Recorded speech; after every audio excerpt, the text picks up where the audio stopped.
नमस्कार शॉर्ट खबर को स्वागत करछि मु जगन्नाथ। आज तीनोटी खबर ऊपर नजर पकेबा। प्रथम खबरटी होछि बीजेपी राज्य सभापति मनमोहन सामल दायित्व ग्रहण करबा परे एबे मुख्यमंत्री मोहन चरण मांझी दिल्ली गस्त तापुणी प्रधानमंत्री नरेंद्र मोदी सहित साक्षात एबे राज्य राजनीति रे हटचमट सृष्टि करछि। कारण जदि कह जाए विगत दिन जो चर्चा धरी रही मंत्रिमंडल संप्रसारण हम अनेक किछि नेता जो माने मंत्री पद पाइछंती सेमानकर ना कटी एबे नुआ मंत्रिमंडल देखा मिलियो बोली चर्चा धरछि। आ यारी भितरे मुख्यमंत्री प्रधानमंत्री सहित साक्षात एवं अनेक किछि मंत्री गुप्त अवस्था रे दिल्ली रे मध्य डेरा पकेलेनी। तो एभली स्थिति रे कहबाकू गले बीजेपी रे आगामी दिन में मंत्रिमंडल जो परिवर्तन होगा जाउछि से नहीं एबेठारु गोटे चर्चा एवं यार लंबा धाड़ी मध्य प्रस्तुत हो सारानी। एवं प्रकृत पक्षे मंत्रिमंडल कौ विधायक एवं मंत्री उपरे पुणी थे आस्थाभाजन होउछि ताहा उपरे एबे समस्त नजर रहिबो। द्वितीय खबर उपर नजर पकेबा।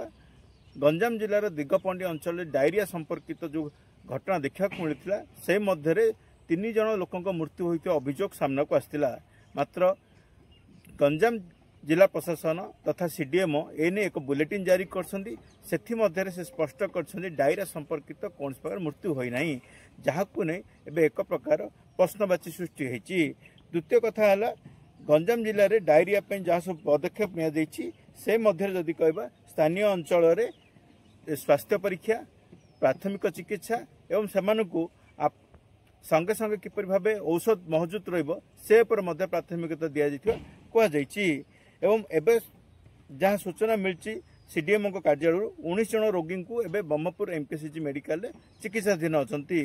जो सब रोगी मृत्यु घटी बोली खबर आसीथिला सेमानंकर परवर्ती समय जो रक्त नमूना एवं अन्य जो परीक्षा करागला पर स्पष्ट होईची सेमाने डायरिया संपर्कित मृत्यु होई नाही। तृतीय खबर पर नजर पकेबा। राजनीतिक पशापाली भितर ड्राइवर महासंघ आंदोलन एबे दुई गोष्ठी रे परिणत होइछंती। बस चलाचल स्वाभाविक रही बेले अधिकांश ड्राइवर एबे भी कार्य बंद रखिछंती, जहाकू नै आंदोलन एक प्रकार फसर फाटी।